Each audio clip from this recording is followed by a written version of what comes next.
All right, everybody. Thank you for joining us today. If we don't know each other, my name is Jesse Hill, and I'm the president of Tier 3 IT Solutions. And today we're going to talk about how you can help protect your business from, what we call accounts payable redirect scams. There's, many other, I guess phrases that that are used, but essentially businesses that are falling victim to fraudsters and ultimately losing money. We see this happening a lot over email, where a vendor or a customer is sending an email, or it appears to be a vendor or customer sending an email asking people to send payment to a different address than what they would normally use. So today we're going to talk about how big is this problem, how does it happen, what are some of the tactics that they use. We'll throw some ideas at you of things that you could do to processes you can put in place to help reduce the risk, and what to do if you're looking at some of these situations. So first of all, how big is the problem? Of course, we see things come through. The help desk, people asking about an email. Is it legitimate? Is it fraudulent? They want us to provide some input. And when we started doing some research, there are I guess reports out there that say up to 30% of businesses will fall victim to an accounting or an accounts payable redirect scam. And the number is just rising every single year because fraudsters are realizing that they can make some pretty significant money doing this. And it's not just a small business problem, it's a big business problem as well. So if you go online and you do a Google search, you can find examples of big businesses who have lost, and this is not a mistake, hundreds of millions of dollars to these scams. So Facebook in particular, they have a very well documented incident that they ran into where essentially a guy set up a lookalike business, a business that was a legitimate supplier to Facebook, and they started sending fake invoices and asking for the money to be spent, or to be sent to a different account. There's other stories. Diesel Jeans, a fairly well-known brand, when they filed for their Chapter 11 bankruptcy, one of the, I guess, reasons that they noted was an increase in fraudulent payments and essentially these types of attacks. So that's on the high side of it. We also of course are aware that most of us we're small to medium business owners and operators. But when you look at what police, local, Canadian police are reporting, that they regularly see reports of businesses losing, amounts in the $50,000 to $100,000 range. And the fraudsters, the scammers, they have learned that small businesses don't have the same kinds of controls and maybe awareness of these types of risks. So they're a little bit easier targets in some cases. So at the core of it, how does this happen? They're not all the same, but they can be, very simple, and at the far end, of course, very, very sophisticated. The most basic kind that we see is, we'll just say they're fictional invoices. I know I personally receive these kinds of invoices. They often get dropped into the junk mail folder, but every once in a while you get one in your inbox, and the invoice will be from a company that sounds like we might do business with, but we don't necessarily know. They'll often be purporting to be providing you a registry service especially like an online registry service, because they realize that a lot of business owners and operators and managers, if they get an invoice that says, this is to pay for your listing on, Google search or on, GoDaddy DNS, a lot of people don't really know whether that's legitimate or not. They will set up web pages, that make it look like they're a legitimate business. And the invoices will often be for a relatively, small amount. It could be, $500 or $1,500 or $5,000. And I mean, everybody here, probably knows that there are certain, businesses and certain, accounting departments that if they look back and they see, oh, we've paid this kind of invoice before, they'll clear it, send that payment.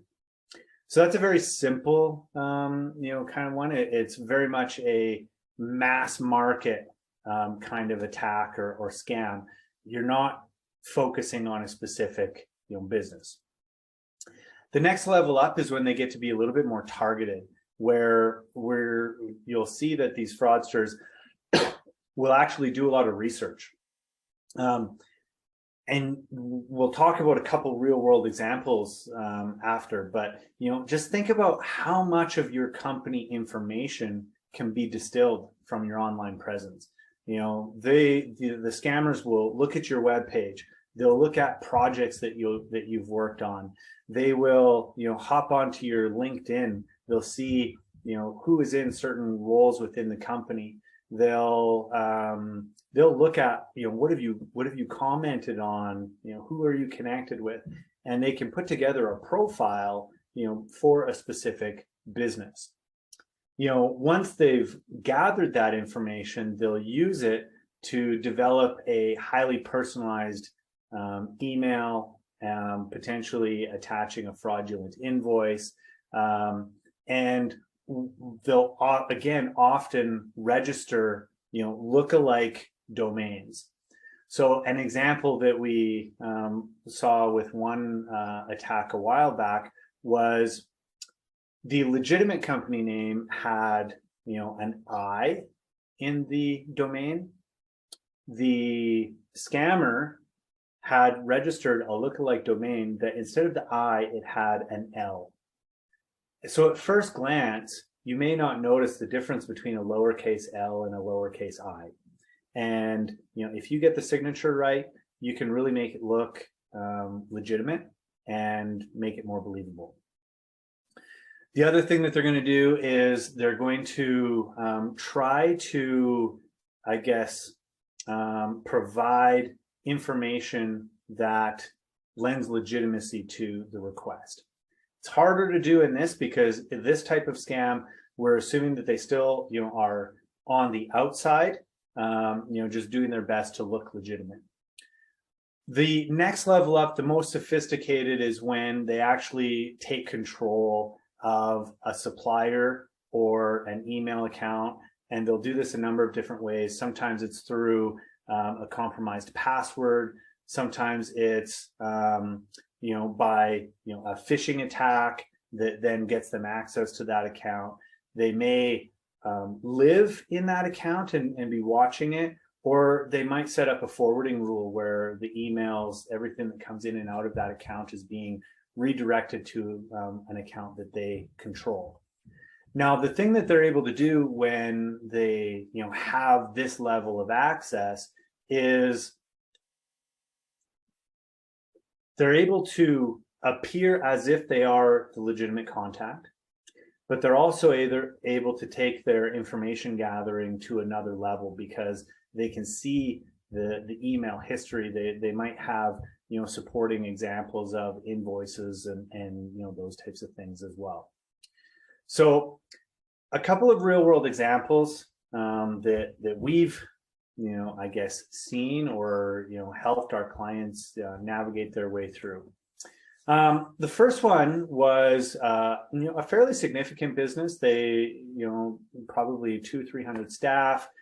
So they've got an accounting department, and we got an email from the president saying, hey, this seems really fishy. Can you guys, take a look at this?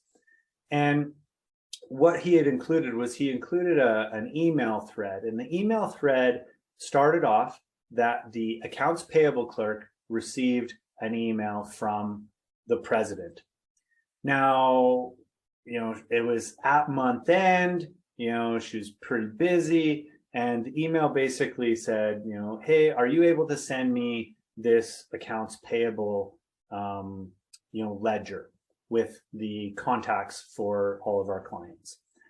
And there was a bit of a back and forth, which was interesting. The payable clerk went and said, oh, sorry, is this what you're, can you tell me specifically what you're asking for?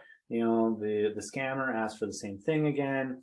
And ultimately, unfortunately, she ended up sending, an Excel attachment.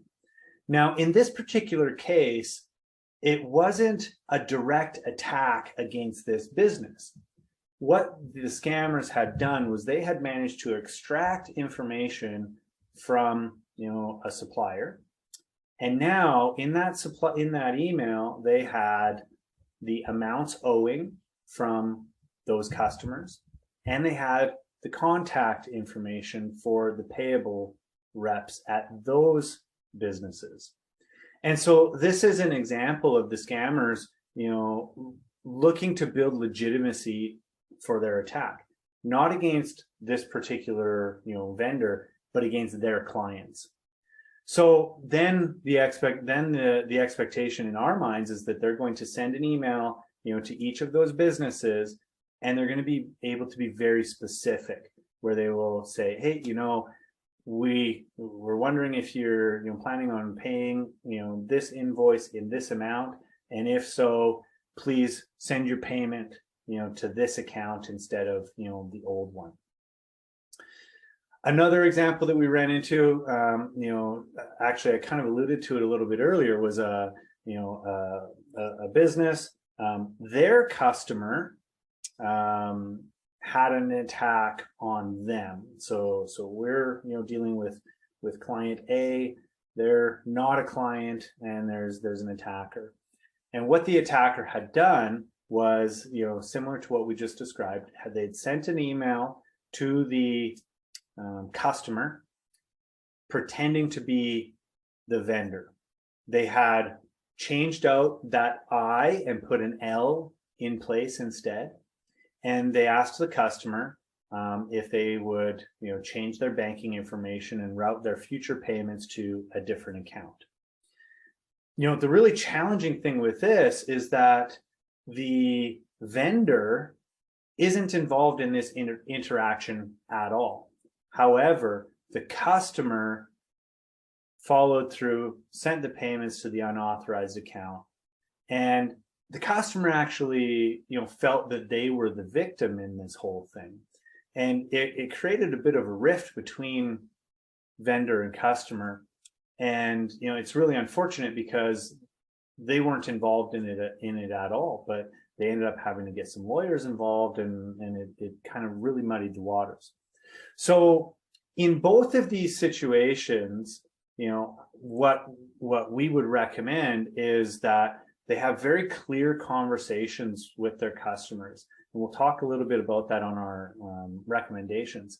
But make sure that your customers understand that you're not just going to change your payment, terms or instructions on a moment's notice, right? We all know that changing bank accounts is a huge task and not something that would be taken lightly. The third one, a very similar vein, and this was actually interesting because it was an accounting firm. The employee received a fraudulent email purporting to be from the owner of the firm. And what made this one interesting was that the email had real world relevant information in it. They knew, the scammers knew that the owner was away on holiday, and they referenced it. Hey, I'm sorry to do this put this on you while I'm away on holidays, but I totally forgot. I need you to run down to the bank and, initiated an e-transfer into this account. The employee felt compelled to go and do this, and ran down to the bank. Thankfully, the bank verified who she was and that she didn't have authorization to do this and didn't block it. But if the bank hadn't done that, it ultimately would have cost that firm about $50,000, and wire transfers are next to impossible to get back. So each of these situations that we talked about, there's a level of awareness, I think, is the first thing that maybe was lacking. The second thing that was probably not as strong as it could be is their process around managing it. And just realizing that these scammers, they're looking for those easy marks. All right, let's run through just a quick little checklist on this. Things that you can put into your processes to help protect you against this.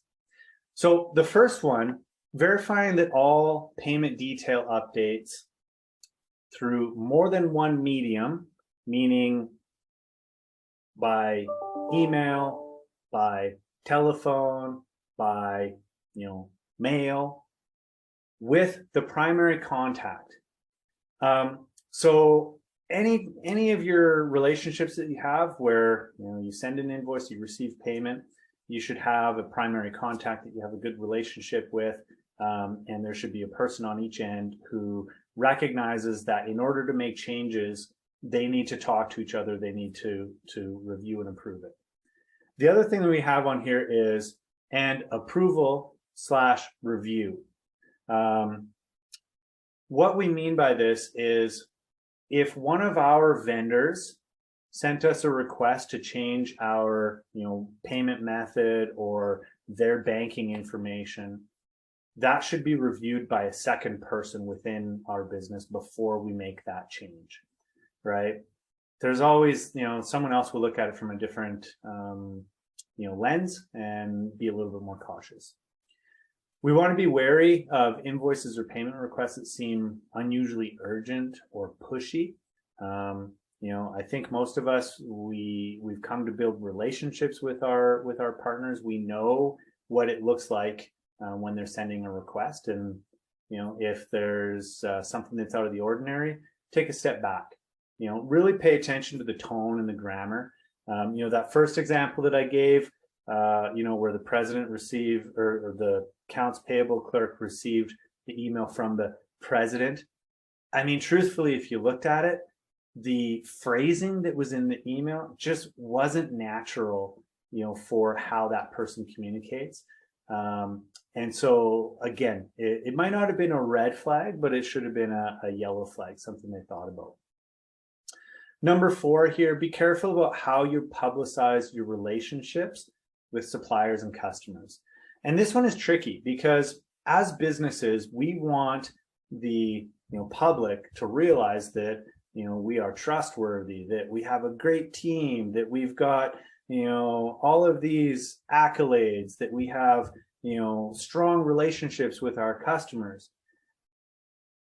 On the flip side, the people that are looking to take advantage of us use that information to design their attack on us.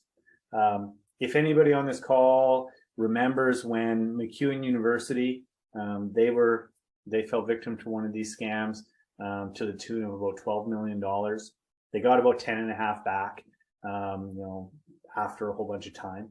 But in that situation, it was the construction company, like they've got signs outside there. Now you can't hide that relationship, but we as small business people need to think about that. Even to the point of thinking, when we visit your web page, does your web page, have direct, contact information for the CEO, the CFO, the accounts payable clerk, whatever, those titles are. We just need to make it a little bit more difficult for these people to find that information, so that, they can't exploit it. Number 5, compare new invoices to previous ones. A good scammer will make the invoice and the emails look like you know, the ones that you've received in the past. However, that takes time and effort, and you know, most scammers aren't great scammers, right? They're looking for easy money.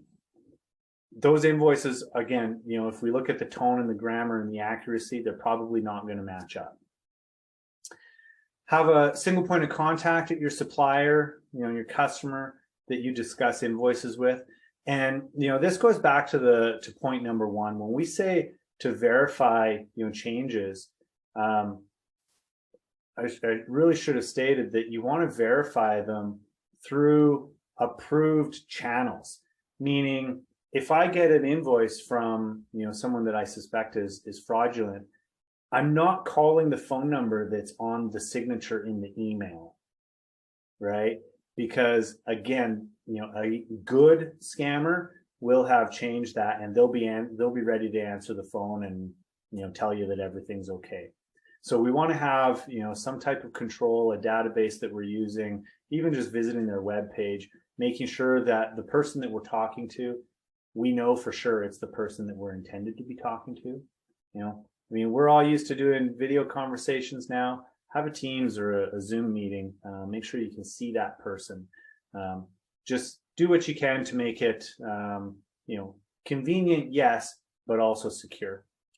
And then, you know, the last one, any banking information or changes, you know, should require that additional confirmation from multiple sources, because, you know, again, we want to make sure that it's legitimate. Most businesses are not going to change that information, you know, without careful thought and consideration and notice. All right, I'm going to just throw this, just the closing remarks here. So, you know, we see these types of attacks, these types of emails, you know, escalating. And so, you know, it's really important that you talk with, you know, people in your business that are responsible for finance, help them understand that, yes, processing, you know, paperwork and payments and those types of things, we want to do it quickly and efficiently, but we also need to think about, you know, what the attack surface looks like. Where might we be taken advantage of in the process?